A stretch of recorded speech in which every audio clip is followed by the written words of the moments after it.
Ang Unified Grand Central Station, UGCS, o mas kilala bilang Common Station sa Quezon City, ay naaprubahan ngayong taon ng Economy and Development Council.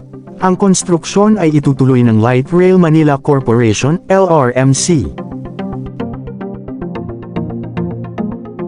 At bago natin ituloy, kung ikaw ay bago pa lang sa aking YouTube channel ay huwag kalimutan mag-subscribe at i-click na rin ang bell icon para lagi kang updated sa mga bago kong upload video. Formal na kinuha ng LRMC ang konstruksyon ng matagal ng naantalang proyekto kasama ang Sumitomo Corporation. Ito ay ginawa matapos na tuluyang tapusin ng Department of Transportation, DOTR ang kontrata ng orihinal na consortium, BF Corporation at Foresight, noong March 2025 dahil sa excessive delays. Matatagpuan sa EDSA Corner North Avenue, ito ang magsisilbing pinakamalaking railway interchange sa Metro Manila. Nasa humigit kumulang 67.98% na ang tapos sa pangkalahatang istruktura ng Common Station. Ang Unified Grand Central Station ay isang malaking transport hub na matatagpuan sa kahabaan ng North Avenue sa Quezon City. Ito ay dinisenyo upang magsilbing sentral na tagpuan ng mga sumusunod na major rail lines. Tutukan ng LRMC ang pagtatapos sa mismong gusali ng istasyon, paggawa ng viaduct, railway at signaling systems, at pagsasaayos ng Automatic Fare Collection System, AFCS. Minamadali ang pagpapatayo nito dahil inaasahang magsisimula na ang parsyal na operasyon ng MRT-7 sa susunod na taon, 2027. Ang dinisenyo para maging pinakamalaking rail interchange sa bansa na kayang mag-accommodate ng hanggang 1.5 milyong pasahero kada araw, pagsasamahin ito sa isang bubong ang apat na malalaking linya ng tren para sa madaling paglipat ng mga commuter. May kasama rin itong intermodal transport hub sa ilalim para sa mga bus, jeepney, at taxi para sa mas mabilis na biyahe.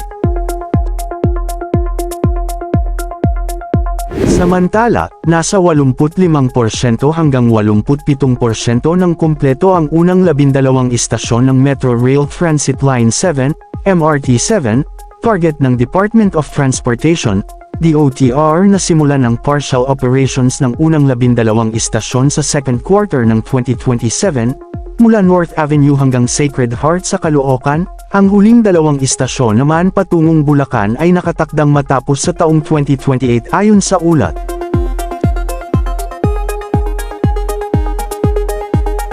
Simula ika-8 ng Hulyo hanggang ika-30 ng Setyembre, ngayong taon, mula 10 AM hanggang 4 PM, pansamantalang isasara ang 2 lane ng North Avenue southbound, mula Sugar Center hanggang Ninoy Aquino Parks and Wildlife, upang bigyang daan ang pagkakabit ng gable roof sa Quezon Memorial Circle Station, magpapatupad ng zipper lane sa northbound lane para sa daloy ng trapiko. Kasalukuyan pa ring ginagawa ang mga electrical works tulad ng pagkakabit ng high bay lighting at pagtatanggal ng mga scaffolding sa kahabaan ng Commonwealth Avenue, sa pagitan ng Regalado Avenue at Fairlane Street, hanggang July 30, 2026. Ang MRT-7 ay isang 22 kilometrong sistema ng tren na pinopondohan at itinatayo ng San Miguel Corporation, SMC. Layunin nitong mapabilis ang biyahe mula Quezon City patungong San Jose del Monte, Bulacan mula sa karaniwang 3 oras na magiging 35 minuto na lamang. Inaasahan nitong mapagsilbihan ang hanggang 850,000 pasahero kada araw. Samantala, para sa Metro Rail Transit Line 4 o MRT-4, kahit tila tahimik ang balita sa mga nakaraang buwan, ang pinakamalaking pagbabago sa proyekto ay ang permanenteng paglipat mula sa dating planong monorail patungo sa isang heavy metro rail system upang kayanin ang dagsa ng mga pasahero, dahilan upang umakyat ang pondo nito sa 87 na bilyong piso hanggang 100 na bilyong piso. Ayon sa ulat, kasalukuyan pang tinatapos ang preliminary at detailed engineering design sa iba't ibang seksyon ng linya upang maihanay sa bagong heavy rail format. Patuloy ang pakikipag-usap ng Department of Transportation (DOTR) sa Asian Development Bank (ADB) at Asian Infrastructure Investment Bank (AIIB) para sa pinal na pirmahan ng pondo ngayong taon. Patuloy ang clearing at negosasyon sa mga may-ari ng lupa. Mas mabilis ito kumpara sa ibang tren dahil ang malaking bahagi ng MRT4 ay dadaan sa gitna ng mga nakatayo ng kalsada. Tatakbo ito mula sa EDSA Ortigas Junction hanggang sa Taytay, Rizal, na may habang nasa 12 hanggang 14 na kilometro. Kapag natapos ito, mababawasan ang matinding biyahe na umaabot ng hanggang 3 oras, mula Taytay hanggang Ortigas, sa 30 minuto na lamang.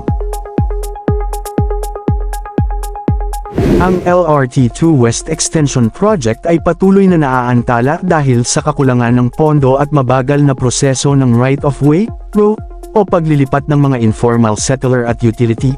Dahil sa mga pagkaantala na ito, ang orihinal na budget na mahigit 10 bilyon pesos ay lumobo na sa humigit kumulang 17 bilyon pesos. Bagaman naglaan ang pamahalaan ng 2 na bilyong piso kamakailan, ang pondong ito ay nagamit lamang para sa mga preparatory works at hindi para sa mismong pagtatayo ng mga istruktura. Ayon kay LRTA Administrator Hernando Cabrera, nakatutok muna ang ahensya sa clearing ng right-of-way at paglilipat ng mga utility gaya ng mga tubo ng tubig at cable ng kuryente. Dahil sa mga naunang naantalang pondo noong mga nakaraang taon, nananatiling nasa simula pa lamang ang physical delivery ng proyekto, inaasahan ng Department of Transportation DOTR na mausad ang full-scale construction gamit ang pambansang pondo ngayong 2026. Ang proyektong ito ay magdaragdag ng 3 kilometrong linya ng tren pakanluran mula sa kasalukuyang Recto Station hanggang sa port area sa Maynila. Kung matatapos, magiging 5 minuto na lamang ang biyahe mula Recto papuntang Pier 4, ito ay magseserbisyo sa karagdagang 16,000 na pasahero araw-araw.